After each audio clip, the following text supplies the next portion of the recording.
স্বাগতম অষ্টম শ্রেণীর শিক্ষার্থীরা। আজ আমরা অনুশীলনী 2.1-এর 19 নং অঙ্কটি সমাধান করব। এখানে বলেছে একজন ফল ব্যবসায়ী যশোর থেকে 36 টাকায় 12টি ধরে কিছু সংখ্যক এবং কুষ্টিয়া থেকে 36 টাকায় 18টি ধরে সমান সংখ্যক কলা খরিদ করলো। তিনি 36 টাকার 15টি ধরে তা বিক্রয় করলেন। ভালো কথা।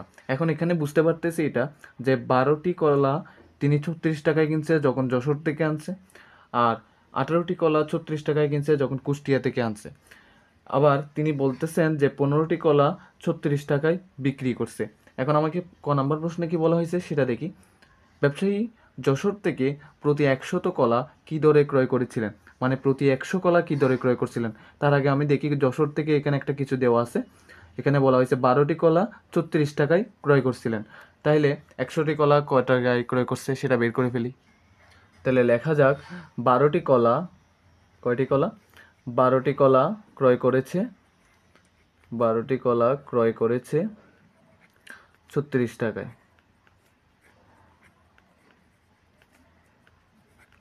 36 টাকায়।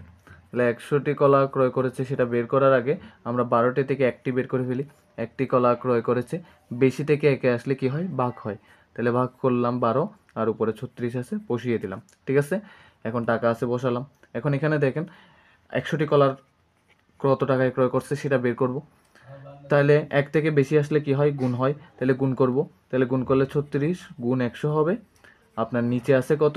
12, সেটা বসিয়ে দিলাম। দেখুন 3 12 হয় 36। তাহলে 3-এর সাথে যদি 100 গুণ করেন তাহলে পাবেন 300 টাকা। তাহলে 300 টাকায় 100টি কলা ক্রয় করেছে কয় টাকায়? 300 টাকায়। তাহলে এবার 19 নং খ দেখব। খ নম্বরে বলা হলো সবগুলো কলা বিক্রয় করলে 36 টাকায় কত টাকা, শতকরা কত লাভ বা ক্ষতি হবে। সবগুলো কলা বিক্রি করলে শতকরা কত লাভ বা ক্ষতি হবে। তাহলে আমরা বের করে ফেলি। এখানে আগে ক্রয় মূল্যটা বের করি কলার, তারপরে বিক্রয় মূল্য বের করি, তারপর শতকরায় কতটুকু লাভ বা ক্ষতি হবে তারপর সেটা বের করব। তাহলে প্রথমে 12টি কলা 36 টাকায় কিনছে, তারপরে আপনার এখানে 18টি কলা 36 টাকায় কিনছে। তাহলে প্রথমে কিনছিল 12টি কলা, 12টি কলার ক্রয় মূল্য, 12টি কলার ক্রয় মূল্য কত টাকায় কিনছিল? 36 টাকায়। এখান থেকে আমরা একটি কলার ক্রয় মূল্য বের করব। তাহলে বেশি থেকে একে আসলে কি হবে? ভাগ হবে। 36 ভাগ 12। ঠিক আছে, আচ্ছা এখানে ব্র্যাকেট দেওয়া লাগতেছে না, টাকা আছে লিখলাম। 36কে 12, 3 12 36 জানি। তাহলে 36কে 12 দিয়ে ভাগ করলে 3 টাকা পাইলাম। তাহলে একটা কলার ক্রয় মূল্য একবার পাইছি 3 টাকা। আবার পাইছিলাম কি? 18টি কলার ক্রয় মূল্য 36 টাকা না? তাহলে সেটা লিখব। 18টি কলার, 18টি কলার ক্রয় মূল্য, কি মূল্য? ক্রয় মূল্য। ক্রয় মূল্য মানে কি? কেনা মূল্য। ক্রয় মূল্য কত? 36 টাকা। তাহলে সেখান থেকে আমরা একটি কলার ক্রয় মূল্য বের করব। তাহলে বেশি থেকে একে আসলে কি হবে? ভাগ হবে। তাহলে 36 ভাগ 18। তাহলে 36কে 18 দিয়ে ভাগ করলে 18 দুগুণে 36 হয়। তাহলে একটি কলার ক্রয় মূল্য পেয়ে গেলাম 2 টাকা। যদি আমরা একটি কলার আসলে ক্রয় মূল্য বের করতে চাই এখন, তাহলে দেখুন এখানে 3 টাকা আছে, এখানে 2 টাকা আছে। এখন একই দামে কিনছে না? একবার 36 টাকা আর পরেও 36 টাকা, কিন্তু একটি কলার ক্রয় মূল্য ভিন্ন ভিন্ন দাম হয়ে গেছে। তাহলে আমরা 2টা কলার ক্রয় মূল্য নিব, একটা এখান থেকে নিব, একটা কলার ক্রয় মূল্যের দাম এখান থেকে নিব, আর একটা কলার ক্রয় মূল্য এখান থেকে নিব। তাই নিয়ে 2টা কলার ক্রয় মূল্য দাম বের করব। ঠিক আছে, তাহলে 1 যোগ 1 বা 2টি কলার ক্রয় মূল্য, 2টি কলার ক্রয় মূল্য বের করব। প্রথমেরটা ছিল কত? 2। প্রথমেরটা 3, তারপরটা 2। তাহলে আমরা 3 যোগ 2 দিব। 3 যোগ 2 টাকা। তাহলে 2টি কলার ক্রয় মূল্য কত পাচ্ছি? 3 যোগ 2 মোট 5 টাকা। সেখান থেকে আমরা একটি কলার ক্রয় মূল্য বের করব। ঠিক আছে, সুতরাং হ্যাঁ, একটি কলার ক্রয় মূল্য। তাহলে বেশি থেকে একে আসলে কি হয়? ভাগ হয়। তাহলে 5কে 2 দিয়ে ভাগ করবেন। ঠিক আছে, এখন 5কে 2 দিয়ে ভাগ করলে আপনারা পাবেন 2.5 টাকা, 2.5 টাকা। ক্লিয়ার? আমি এটা ভেঙে রাখছি, কিন্তু আমরা ইউজ করব এটা ভেঙে রাখছি কারণ আপনারা বড় ছোট বুঝতে সুবিধে হবে। এবার এখানে দেখুন বলেছে তিনি 36 টাকায় 15টি কলা 15টি দরে তা বিক্রি করলেন, মানে 15টি কলার দাম তখন বিক্রয় মূল্য কি হলো? 36 টাকা। তাহলে আমরা এখান থেকে লিখতে পারি 15টি কলার বিক্রয় মূল্য, কি মূল্য? বিক্রয় মূল্য কত টাকা আসছিল? 36 টাকা। সেটা লিখে ফেলতে পারতেছি। 15টি কলার বিক্রয় মূল্য 36 টাকা। তাহলে একটি কলার বিক্রয় মূল্য বেশি থেকে এক আসলে কি হয়? ভাগ হয়। তাহলে 36 ভাগ 15। তাহলে 36কে যদি আমরা 15 দিয়ে ভাগ করি তাহলে পাবো, দেখুন দুইটাকেই 3-এর নামতায় কাটা যায়। তাহলে এটাকে যদি 3 দিয়ে কাটি 5 হয়, এটাকে 3 দিয়ে কাটলে 12 হয়। ঠিক আছে, তাহলে 12/5 টাকা। আমরা ইউজ করতে এটা করব, কিন্তু 12কে 5 দিয়ে ভাগ করলে কত হয়? 2.4। এখন দেখুন এটা কেন করছি এরকম ভেঙে, সেটা আমি বলতেছি। দেখুন এখন কেন এটা করছি এখন বুঝতে পারবেন। দেখুন একটি কলার কেনা মূল্য পড়ছে 2.5 টাকা, কিন্তু একটা কলার বিক্রয় মূল্য পড়ছে কত? 2.4 টাকা।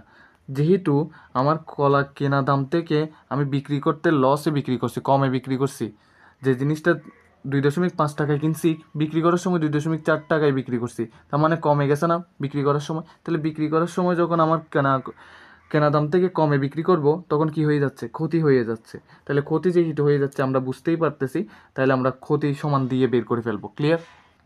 তবুও একটা কথা লিখে দিব এখানে, ক্রয় মূল্যের চেয়ে বিক্রয় মূল্য কম হওয়ায়, বিক্রয় মূল্য কি হওয়ায়? কম হওয়ায় ক্ষতি হয়েছে। ঠিক আছে, কি হলো? ক্ষতি হয়েছে। তাহলে যেহেতু ক্ষতি হয়েছে আমরা ক্ষতিটাই বের করব, কতটুকু ক্ষতি হয়েছে। ঠিক আছে, তাহলে ক্ষতি সমান দিয়ে লিখতে পারি, সুতরাং ক্ষতি। তাহলে ক্ষতি বের করতে গেলে আমাদের কি করতে হয়? এমনি লাভ বের করতে গেলে বিক্রয় মূল্য থেকে ক্রয় মূল্য বাদ দেওয়া হয়, কিন্তু ক্ষতি বের করতে হলে আমাদের ক্রয় মূল্য থেকে বিক্রয় মূল্য বাদ দিতে হবে। দেখুন আমাদের ক্রয় মূল্য বেরিয়েছে, একটি কলার ক্রয় মূল্য বেরিয়েছে 5/2, আর একটি কলার বিক্রয় মূল্য বেরিয়েছে 5/12। তাহলে ক্রয় মূল্য 2/5 থেকে, আমরা বিক্রয় মূল্য 5/12টা আমরা কি করে দিব? বিয়োগ করে দিব। তাহলে বিয়োগ করে যা বের হয় তাই বের করব। তাহলে টাকা দিয়ে দিই, ক্ষতি টাকায়। ঠিক আছে, তাহলে আমরা প্রথমে লসাগু নিয়ে ফেলি। লসাগু নিতে হলে যেহেতু দুইটাই মৌলিক সংখ্যা, গুণ করে দেন। 5 দুগুণে হয় 10, 10কে 2 দিয়ে ভাগ করলে কত হয়? 5, 5কে উপরে 5-এর সাথে গুণ করে দেন, কত হয়? 25, বিয়োগ 10কে 5 দিয়ে ভাগ করেন, তাহলে কত হয়? 2, এই 2টা 12-এর সাথে গুণ করেন, 12 দুগুণে হবে 24। তাহলে পাইলাম। এখন দেখেন 25 থেকে 24 গেলে 1, নিচে আছে 10 টাকা। তাহলে ক্ষতি হয়েছে একটা কলাতে ক্ষতি হয়েছে কতটুকু? আমার 10/1 টাকা। ঠিক আছে, আর যেহেতু একটি কলাতে ক্ষতি হয়েছে 10/1 টাকা, তাহলে একটা কলার দামটা কত? একটা কলার ক্রয় মূল্য পড়ছে আমাদের 2/5 টাকা। এই 2/5 টাকায় আমাদের ক্ষতি হয়েছে কয় টাকা? 10/1 টাকা। তাহলে আমাদের প্রশ্নের দিকে যদি লক্ষ্য, তাহলে শতকরায় এখন আমরা বের করব। কিভাবে বের করব চলুন। দেখুন 2/5 টাকায় ক্ষতি হয়েছে কয় টাকা? 2/5 টাকায় ক্ষতি হয় কয় টাকা ক্ষতি হয়েছে আমাদের? 10/1 টাকা ক্ষতি হয়েছে, 10/1 টাকা। সেখান থেকে আমরা শতকরায় বের করতে চাই না, সরাসরি তো বের করতে পারবো না, তার আগে একে বের করব। ঠিক আছে, অনেকে বুঝবেন না, সেজন্য আমি 1 টাকায় আগে বের করে দেখাচ্ছি। তাহলে বেশি থেকে একে আসলে কি হবে? আগে এটা লিখে ফেলি, 10/1। বেশি থেকে একে আসলে কি হয়? ভাগ হয়। তাহলে ভাগ হলে এই জিনিসটা ভাগ আকারে না লিখে গুণ আকারে দিয়ে উল্টিয়ে লিখবো। তাহলে যেটা উপরে 5 আছে নিচে 5 দিব, উপরে 2 দিয়ে দিব। ঠিক আছে, তাহলে টাকা লিখে দিচ্ছি। তাহলে এখন এখান থেকে আমরা 100 টাকায় কতটুকু ক্ষতি হয় সেটা বের করব। 100 কেন দিছি? কারণ শতকরায় বলছে, শত মানে কি? 100। তাহলে 100তে ক্ষতি হয় কতটুকু সেটা বের করতেছি। 1 থেকে বেশি গেলে কি হয়? গুণ হয়। তাহলে সেটা করা যাক। দেখুন এখানে কাটাকাটি করলে তাহলে হয় 5, তাহলে 1 আছে উপরে, তাহলে গুণ দিয়ে এটা 100 করব, কারণ 1 থেকে বেশি গেলে কি হয়? গুণ হয়। তাহলে গুণ হইলে 100 দিলাম, নিচে কত আছে আপনার? 5 গুণ 5। ঠিক আছে, 5×5 = 25। তাহলে দেখেন 5×5 হয় 25। 25কে দিয়ে যদি আপনি কাটেন, তাহলে 5 দিয়ে যদি আমি 100কে কাটি তাহলে পাই 20। এই 20কে দিয়ে যদি আমি 5কে কাটি তাহলে পাই 4। তাহলে আমার 4 টাকায় ক্ষতি হয়। ঠিক আছে, তাহলে 4 টাকা হয়। তাহলে সুতরাং দিয়ে আমরা লিখতে পারি ক্ষতি 4%। ঠিক আছে, তাহলে ক্ষতি শতকরায় কতটুকু হয়েছে? 4 টাকা হয়েছে। 100 টাকায় ক্ষতি হচ্ছে 4 টাকা, তার মানে ক্ষতি আমরা বুঝতে পারতেছি 4% হচ্ছে। তাহলে এরপর আমরা গ নাম্বার দেখব। এবার আমরা গ নাম্বার দেখব। এখানে বলেছে 25% লাভ করতে চাইলে প্রতি হালি কলা কি দরে বিক্রয় করতে হবে। প্রতিহালি বলতে কয়টি বুঝি? 4টি বুঝি। তাহলে এখানে আরেকটা জিনিস দেখি, লাভ। আবার লাভ বা ক্ষতি আমরা কিসের উপর ডিপেন্ড করে? ক্রয় মূল্যের উপর ডিপেন্ড করে। ক্রয় মূল্য মানে কি? কেনা মূল্য। তাহলে একটি কলার ক্রয় মূল্য কত ছিল? একটি কলার ক্রয় মূল্য আমরা খ নাম্বারে পেয়েছিলাম 2 ভাগের 5 টাকা। ঠিক আছে, তাহলে আমরা খ হতে পাই একটি কলার ক্রয় মূল্য 2 ভাগের 5 টাকা লিখতে পারি। তাহলে খ হতে পাই একটি কলার ক্রয় মূল্য 2 ভাগের 5 টাকা। তাহলে আমরা 25% লাভে ক্রয় মূল্য বের করব। 25% লাভে 25% লাভে একটি কলার বিক্রয় মূল্য বের করব। একটি কলার বিক্রয় মূল্য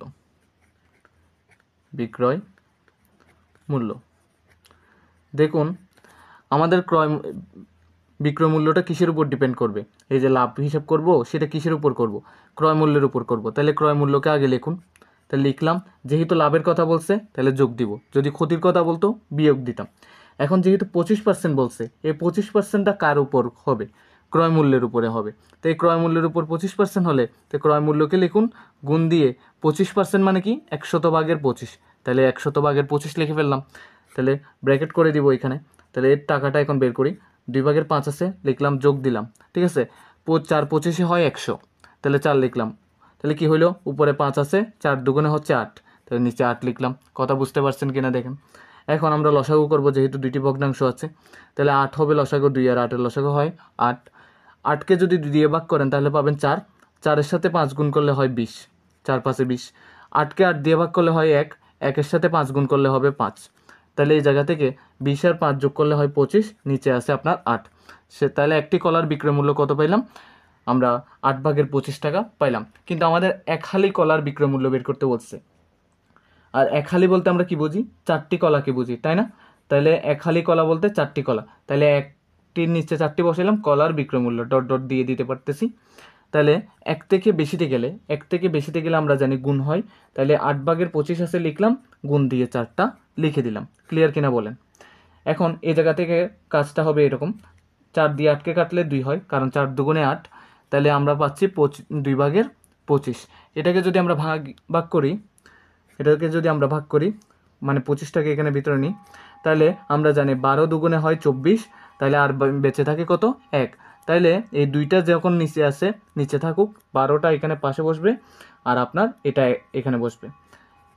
অথবা আপনি এভাবে না চাইলেও এটাকে যদি আপনি একদম ভেঙে চান তাহলে এটাও করতে পারবেন। 12 আছে থাকুক, 1 ভাগের 2 মানে 2 ভাগের 1কে আমরা কি বুঝি? 0.5 বুঝি। তো 0.5 টাকাও বসাইতে পারবেন। আপনি উত্তর এখানেও দিতে পারবেন, এখানেও দিতে পারবেন, কোনো প্রকার ঝামেলা নেই। তার মানে 2 ভাগের 1কে আপনি 0.5ও লিখতে পারেন। ঠিক আছে, তাহলে আমরা উত্তর পেয়ে গেলাম 12.5 টাকা। প্রতিহালি কলার ক্রয় মূল্য 12.5 টাকা। এবার আমরা 20 নং অঙ্কটি দেখব।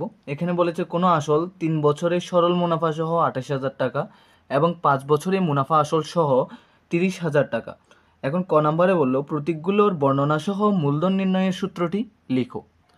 এখন মূলধন নির্ণয়ের জন্য আমার যে সূত্রটি আমাদের আগে মুনাফার সূত্র যেটা জানা আছে সেটা আমরা জানি যে I সমান PRN, তাই না? ওখানে থেকে আমরা পি এর সূত্রটা বের করে নিব। তাহলে এখানে পি সমান কি? মূলধন।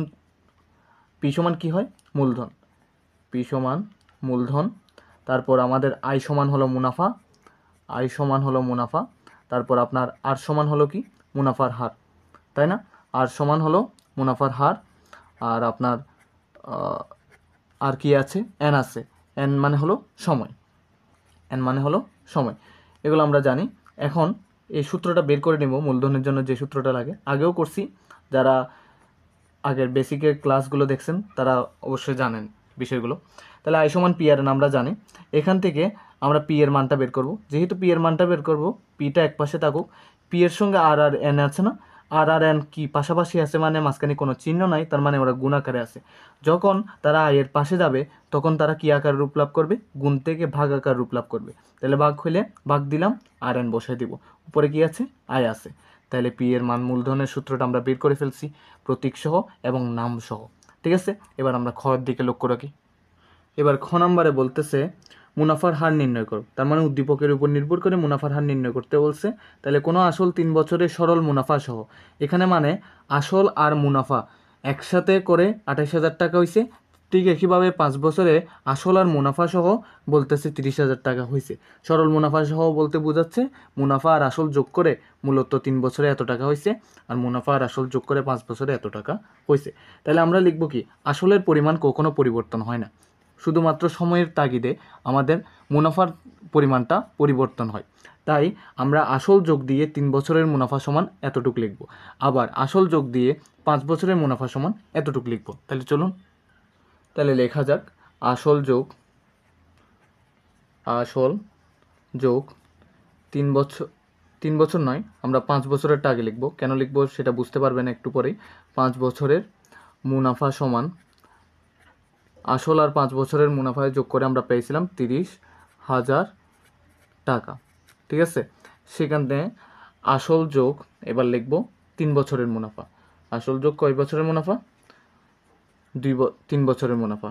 3 বছরের মুনাফা যোগ করে কত পাইছিলাম আমরা? 28,000 টাকা পাইছিলাম। সেই 28,000 টাকাটা লিখব।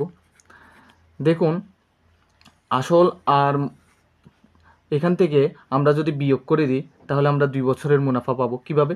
আসল থেকে আসল বিয়োগ হয়ে গেলে 0 হয়ে যাবে।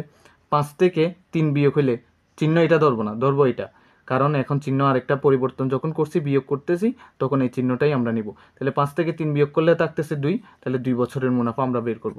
তাহলে 2 বছরের মুনাফা সমান 30,000 থেকে 28,000 গেলে আমাদের হয় 2,000। তাহলে 2,000 টাকা হলো আমাদের 2 বছরের মুনাফা। আমরা সেখান থেকে 1 বছরের মুনাফা বের করব। কেন বের করতেছি? আমরা জানি আমাদের মুনাফার হার বের করতে হলে আই সমান PRN এর মধ্যে কয়টা জিনিস লাগে আমাদের একটু উপরের দিকে থাকাই। আই সমান PRN, তাই না? আমাদের আর বের করতে হবে। তাহলে আমাদের মুনাফা আই লাগবে, পি আসল লাগবে, এবং এন সময় লাগবে। তাহলে এখন সময়, পি, আর মেনলি আমাদের লাগবে আসল। আসলটা যদি বের করতে পারি, আরগুলো বাদ বাকিগুলো বের করা খুব ইজি হয়ে যাবে। কেমনে বের করব দেখুন। 1 বছরের মুনাফা বেশি থেকে একে আসলে কি হয়? ভাগ হয়। তাহলে 2,000 ভাগ কি হবে? 2। ক্লিয়ার? এখন 2,000 ভাগ 2 লিখলাম, সমান হচ্ছে কত? 1,000। 2,000কে 2 দিয়ে ভাগ করলে কত হয়? 1,000 টাকা। তাহলে 1 বছরের মুনাফা পেয়ে গেলাম কত? 1,000 টাকা। আপনার এখন একটা কাজ করতে হবে, এখানের মধ্যে যে কোনো কয় বছরের মুনাফা বের করতে হবে। হয় 3 বছরের মুনাফা বের করুন এই 1 বছরের মুনাফা দিয়ে, নয়তো 5 বছরের মুনাফা বের করুন। এতে করে কি হবে, যে মুনাফাটা বের করবেন সেটাই বিয়োগ করে দিবেন সেটা থেকে। মানে 5 বছরের মুনাফা বের করলে এই পুরো মোট থেকে 5 বছরের মুনাফাটা বাদ দিয়ে দিলে আসলের পরিমাণটা বের হয়ে যাবে। তাহলে আমি প্রথমত যেহেতু দেখতেছি 5 বছরের মুনাফাটা আমরা বের করে ফেলি। তাহলে 5 বছরের মুনাফা সমান, তাহলে 1 থেকে বেশি গেলে কি হয়? গুণ হয়। তাহলে 1,000 গুণ 5, তার মানে কত হচ্ছে? 5,000 টাকা। তাহলে 5 বছরের মুনাফা আমরা পেয়ে গেলাম কত? 5,000 টাকা। তাহলে এখন আসল সহ 5 বছরের মুনাফা ছিল 30,000 টাকা, সেখান থেকে 5 বছরের মুনাফা যদি বাদ দিয়ে দিই তাহলে আমাদের আসলের পরিমাণটা পেয়ে যাচ্ছি। তাহলে সুতরাং আসল সমান দিয়ে আমরা লিখে ফেলতে পারতেছি, আসল সমান মুনাফা সহ আসল কত ছিল? 30,000 টাকা 5 বছরের। তার থেকে যদি আমরা 5 বছরের মুনাফাটাই বাদ দিয়ে দিই তাহলে আমাদের আসলটা বের হয়ে যাচ্ছে। আবারও বললাম, 30,000 থেকে 5,000 বিয়োগ করলে হয়ে যায় 25,000 টাকা। এই 25,000 টাকাই হলো আমাদের আসল। তার মানে পি এর পরিমাণ বের হয়ে গেছে। এখন আই এর পরিমাণও বের হয়ে গেছে। কিভাবে আমি দেখাই, আপনাকে 1 বছরের মুনাফা বের করছি না 1,000 টাকা, এখানে আই এর পরিমাণটাও মুনাফাটা বের হয়ে গেছে। তাহলে সময় কোথায় পাইলেন? সময় এই একটা বের করছি। তাহলে আপনি আই সমান PRN সূত্রটা ইউজ করে, আই সমান PRN সূত্র ইউজ করলে আমরা খুব সহজে করতে পারবো। পি এ বসাবো 25,000, আপনার আয় বসাবেন, মুনাফা বসাবেন 1,000 টাকা। যেহেতু মুনাফা 1,000 টাকাটা কয় বছরের? 1 বছরের, তাহলে সময় নেবেন 1 বছর। ঠিক আছে, তাহলে করা যাক। তাহলে আমরা জানি আই সমান PRN দেওয়া যাচ্ছে, আমরা জানি আই সমান PRN, আই সমান PRN। আমাদের কিসের মান লাগবে? আর এর মান লাগবে। তাহলে আর কে এক পাশে রাখুন, আর এর সাথে PRN পাশাপাশি আছে মানে গুণাকার আছে, সেটাই ওই পাশে চলে আসলে ভাগাকার রূপ লাভ করবে। উপরে আয় আছে লিখে রাখলাম। যখনই আর এর পরিমাণ বের করবেন ইন্টু 100 বসিয়ে দিবেন। ক্লিয়ার? এখন আয় এর পরিমাণ আমরা 1,000 বসাবো বলছিলাম আগেই, আর পি এর পরিমাণ 25,000 বের করছি, মানে আসল 25,000 বের করছি, সেটা বসালাম। মুনাফা আমি 1 বছরের যেহেতু ব্যবহার করতেছি, তাহলে সময় বসাবো আমি 1। তাহলে মুনাফা আমি 1,000 টাকা কয় বছর?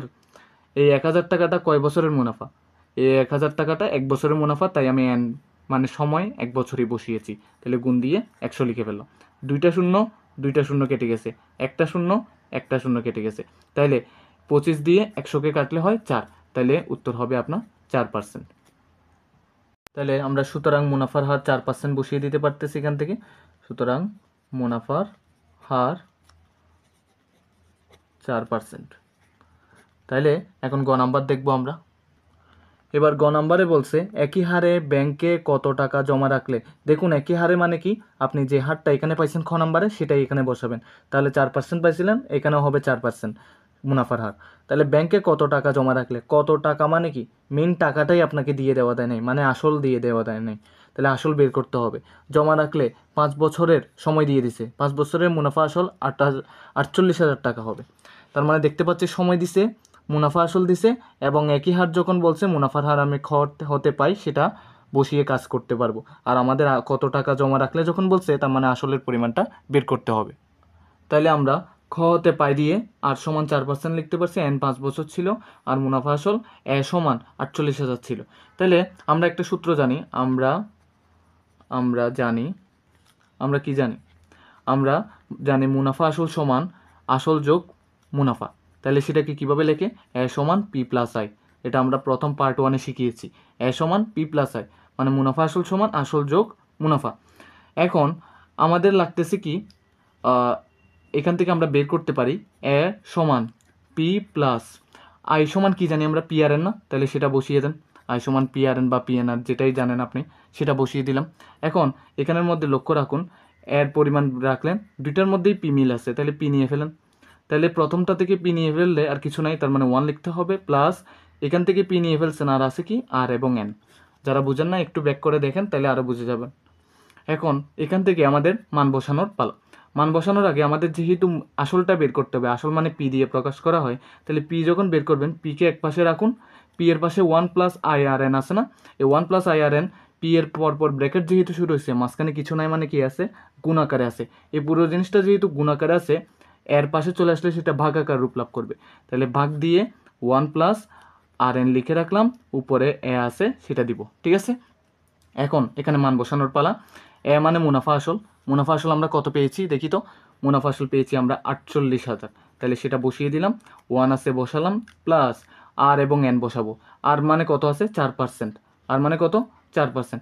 এখানে আমাদের একটা বিষয় মাথায় রাখতে হবে, যেহেতু সবগুলো বাংলায় করতেছি আমরা এখানে বাংলায় দিয়ে দিব, ঠিক আছে। যেহেতু সংখ্যাগুলো আমরা বাংলায় লিখতেছি, তাহলে সংখ্যাগুলো সব বাংলায় থাকুক, ওকে। আর এর পরিমাণ 4%, 4% মানে কি 100/4, ক্লিয়ার। ইন্টু আর আর এন পাশাপাশি আছে মানে মাঝখানে কোনো চিহ্ন নাই, তার মানে গুণাকারে আছে, তাহলে ইন্টু দিলাম সেজন্য। এন মানে কি সময়, সময় কত দেওয়া আছে 5 বছর, তাহলে 5 দিয়ে দিব, ক্লিয়ার। তাহলে এখন কাটাকাটি শুরু করা যাক।